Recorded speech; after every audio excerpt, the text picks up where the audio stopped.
Boa tarde, são 18 horas aqui em Paris, os títulos do jornal. Liliana Henriques. Em Espanha faltam 24 horas para o jogo decisivo entre Portugal e a Bélgica no Euro 2020 de futebol neste domingo em Sevilha, num jogo a contar para os oitavos de final. Angola, nos últimos 15 dias, nos Gambos, na província da Huila, mais de 10 pessoas morreram devido à fome. Connosco no estúdio está Mathieu Leroy na realização e de imediato as notícias. Abrimos com a atualidade internacional e mais concretamente o desporto. Faltam 24 horas para o jogo decisivo entre Portugal e a Bélgica no Euro 2020 de futebol. Neste domingo em Sevilha, no jogo a contar para os oitavos de final, o vencedor segue em frente e o derrotado vai para casa. Connosco em direto de Sevilha está o nosso enviado especial Marco Martins. Como está o ambiente em Sevilha neste momento, Marco?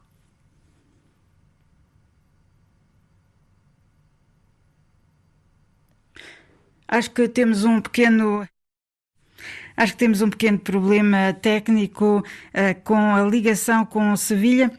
Voltaremos eventualmente mais adiante com informações sobre o Euro 2020 com o Marco Martins, mas para já voltamos então para o campo do desporto, mas desta vez o Tour de France arrancou esta manhã a 108ª edição do Tour de France, uma das provas mais importantes do ciclismo.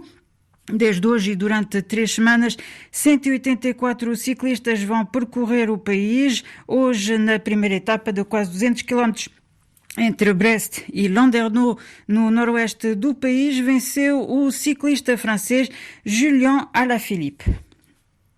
Em Portugal, a Casa Bernardo Sassetti lembra o pianista e compositor falecido em 2012 com um concerto de comemoração daquele que teria sido o seu 50º aniversário este sábado. Ouçamos Lígia Anjos, a nossa enviada especial a Belgais.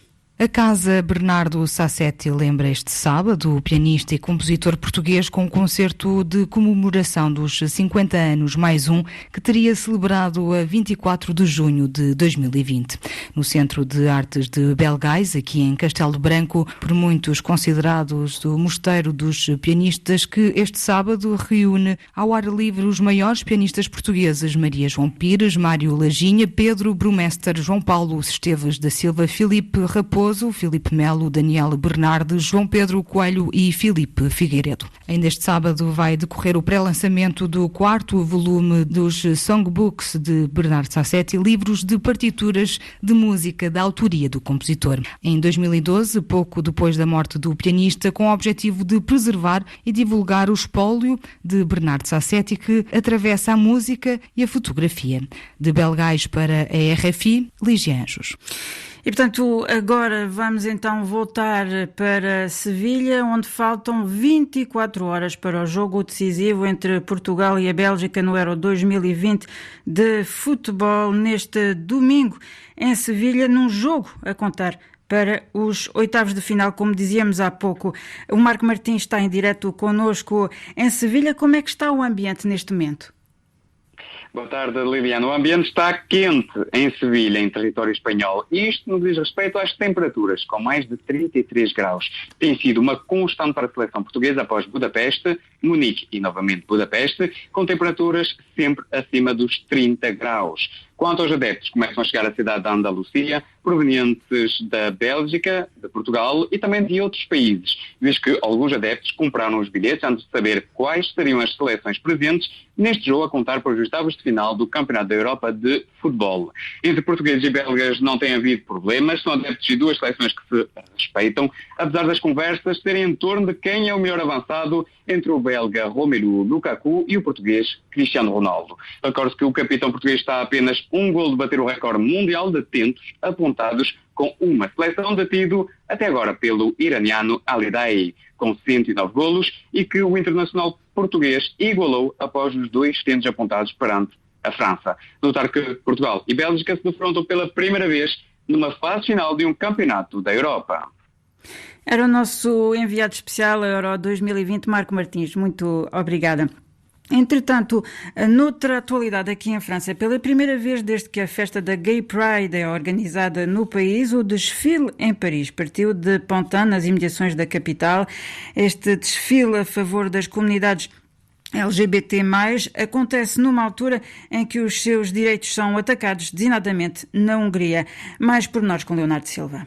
Vários milhares de pessoas participaram neste sábado ao desfile da Gay Pride entre a cidade suburbana de Pantin, no distrito parisiense de Seine-Saint-Denis, e a Praça da República em Paris. Este ano, a Marcha do Orgulho LGTB em França teve como tema a defesa dos direitos e a luta contra a violência contra membros da comunidade homossexual. Devido às restrições sanitárias motivadas pela epidemia de Covid-19, a edição de 2021 não teve os tradicionais carros alegóricos nem os palcos. Sob um céu parcialmente coberto, o desfile foi marcado pelas cores arco-íris dos guarda-chuvas, assim como por manifestantes com máscaras protetoras e alguns mascarados que entoavam, nomeadamente, os slogans "Os direitos dos homossexuais são direitos humanos". Os participantes realçaram a importância da defesa dos direitos das pessoas não heterossexuais, numa altura em que os mesmos são atacados em países como a Hungria e a Rússia, onde as embaixadas ocidentais hastearam neste sábado bandeiras com as cores do arco-íris em homenagem à Gay Pride.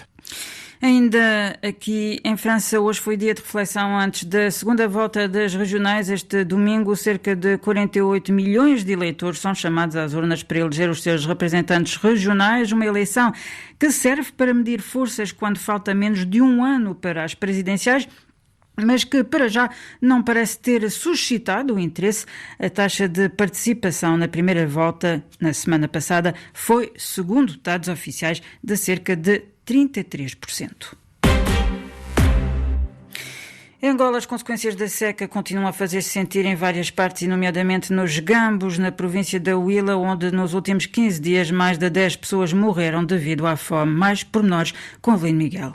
A estiagem que afeta o centro e sul de Angola nos últimos anos continua a causar vítimas mortais nas zonas mais críticas do país. De acordo com relatos de organizações não governamentais e entidades religiosas, nos últimos 15 dias morreram de fome no município dos Gambos, província da Huila, mais de 10 pessoas. Os idosos e as crianças são as principais vítimas. A estiagem nas províncias da Huila, Benguela, Namibe, Cunene e Quanducubango estão a provocar a deslocação das populações em busca de alimentos e água para a sobrevivência. Milhares de crianças abandonaram as escolas e sofrem de subnutrição aguda. Mais de 1 milhão de pessoas estão no centro e sul de Angola a precisarem de ajuda alimentar de emergência. Os apoios enviados pelo governo estão longe de atender às necessidades, segundo as organizações de direitos humanos e entidades da sociedade civil que defendem a declaração do estado de emergência nas zonas afetadas para impedir um desastre humanitário.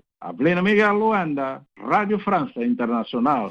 Em São Tomé e Príncipe, nesta data em que se assinala o Dia Internacional contra o Consumo e o Tráfico de Drogas Ilícitas, as autoridades são-tomenses deram conta do aumento do consumo de cannabis no país. Mais por nós com Maximino Carlos.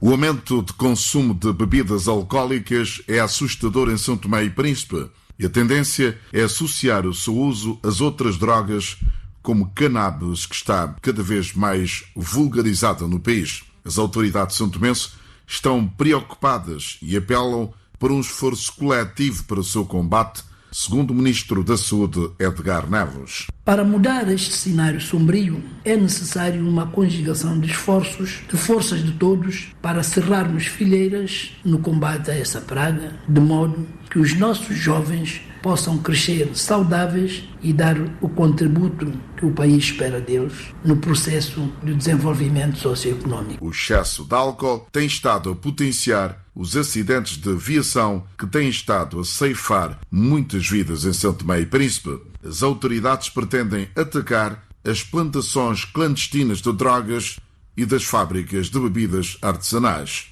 O Instituto da Droga e Toxicodependência tem estado a trabalhar com alguns parceiros de São Tomé e Príncipe para debelar este problema. sublinha o Ministro da Saúde. Dentro das suas possibilidades, o Instituto da Droga e Toxicodependência, com a ajuda de alguns parceiros